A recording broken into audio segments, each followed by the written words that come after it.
my name is Sylvia and welcome to my channel. If you don't know me, I'm a virtual assistant and social media manager from Portugal.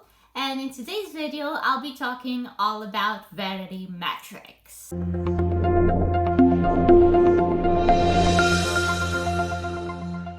Last week, I talked about growing on Instagram and gaining more followers and whatnot.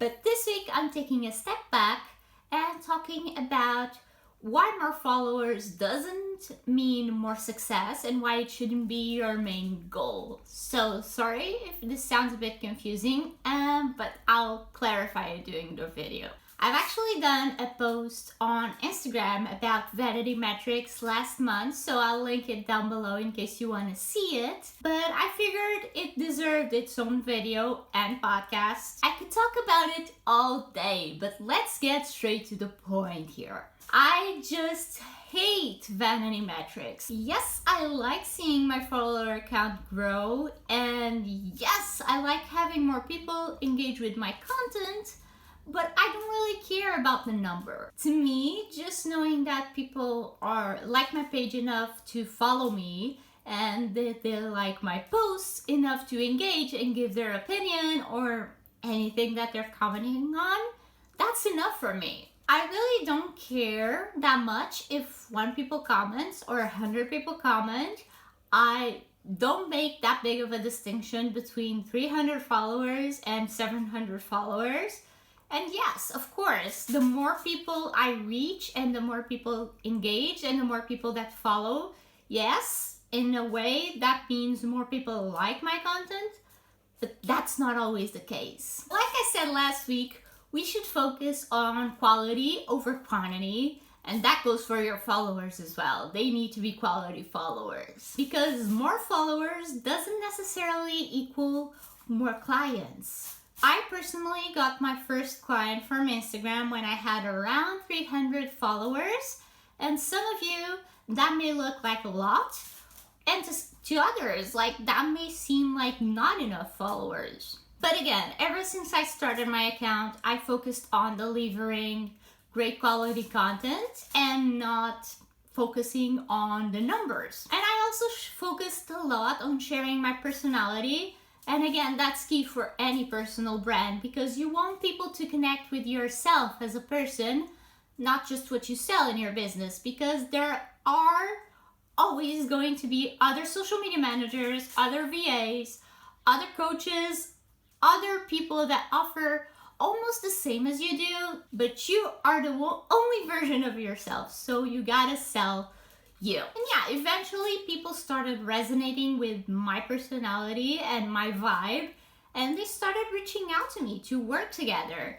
And that's the beauty of having a personal brand and putting yourself out there on stories, on feed posts, whatever way you want to connect with your audience. And I also focus a lot on sharing educational content so that people can start seeing me as an authority in my field, and they can see that I know what I'm talking about and I know what I'm doing, so they are more likely to trust me with their social media or their business or anything like that. And you may know I find my clients both through Instagram and Upwork, but what I find, let me know if this is the same way for you if you use both platforms, but what I find is when people reach out to me on Instagram, they kind of know me a bit better because they've seen my personality, and they are less likely to price shop me and accept the initial price that I give to them.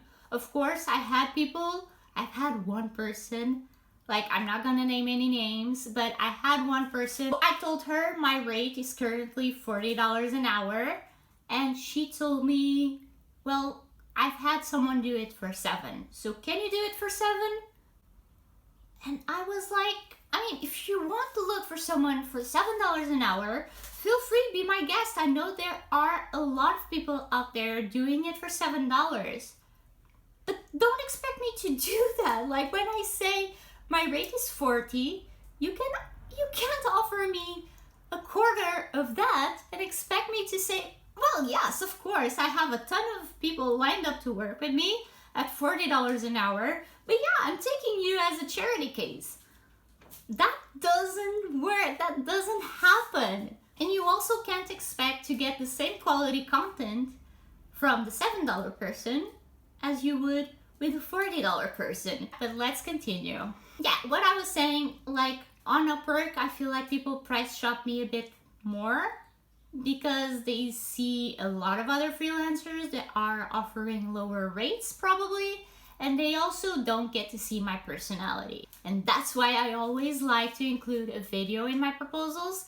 But still, they don't know me. They haven't been following me for months or weeks. And that goes to show you the importance of showing up. Show up in your feed, deliver quality content, show up in your stories, show off your personality, and you'll attract clients that want to work with you. And I gotta add, if you think that having thousands and thousands of followers will get you more chances of being found by your ideal client, it doesn't always work that way. Yes, you'll get more chances, but if you're not putting quality content out there, like I mentioned in the feed and in the stories, you can't expect them to trust you and to know you enough to want to pay you.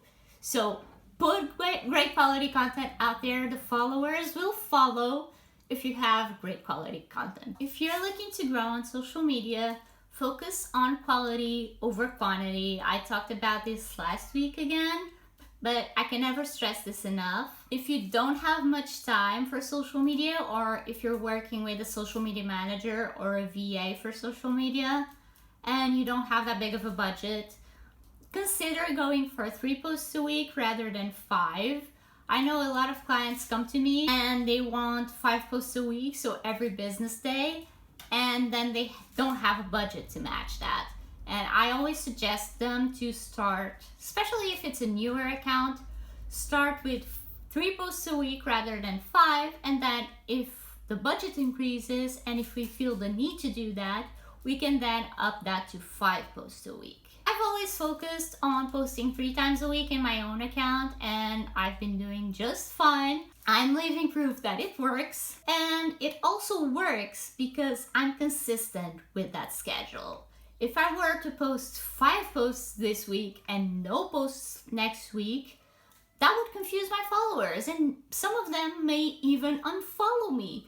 So you gotta stay consistent. If you can only commit to 3 posts a week, focus on that and focus on making those 3 posts great quality content. Make those 3 bomb ass posts, and then the followers will follow. And yeah, overall it's way better to have 3 great posts than 5 mediocre ones. So don't worry about going small, just worry about going quality. And side note, if you're a client and you're thinking about hiring someone to help you out with social media, and if you're considering and hiring me especially, but other social media managers may have the same opinion, I can promise you numbers. I will never promise you to get X amount of followers by X date. That's just not me. I will focus on great quality content though. I will create you the best content possible. And yes, that will grow your following and they will be your people. Those followers will be your people and they will be dying to buy from you. But if you reach out to me and your only goal is to get to X amount of followers, I'm sorry, I'm not the person for you. I'm not the girl to help you out, and I'll honestly tell you, you're better off with a bot. I'm also likely too expensive for you anyway because you won't see the value in great quality content. You won't see the effort that I put in to get you that quality content, and it won't work out. You'll want to price shop me and I won't do it. Because followers are the result of my offer, but they are never my offer itself. I'll never offer you X amount of followers. I'll offer you great quality content that will get you those followers. But I can promise you any numbers because it's social media. People need to decide for themselves if they want to follow you. Unless you want to buy those followers. That way, I don't know how it works because obviously I've never done it myself. But I'm assuming you could buy like 1,000 followers for X amount of dollars. But I don't know. And side note, I'm 1000% against bots, so I'm not genuinely recommending you to use bots.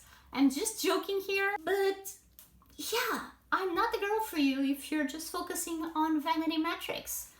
Sorry, not sorry. But yeah, don't ever get a bot. Don't do that to your account. And again, I'll have the link for the post that I did on Instagram about vanity metrics. It actually got a fair bit of engagement there, so I guess people just resonate with that content. Go figure. And yeah, at the end of it all, I hope you enjoyed this video. If you did, leave me a like and subscribe down below so you don't miss out on future videos. I post every Friday, and I'll talk to you next week. Bye!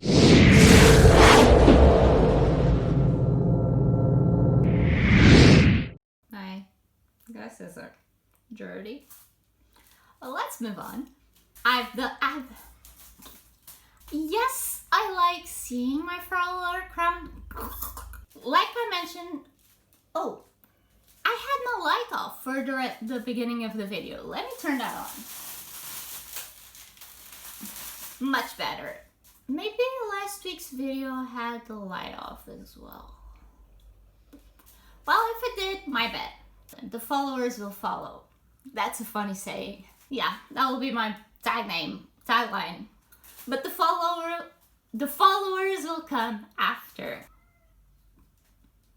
My cat.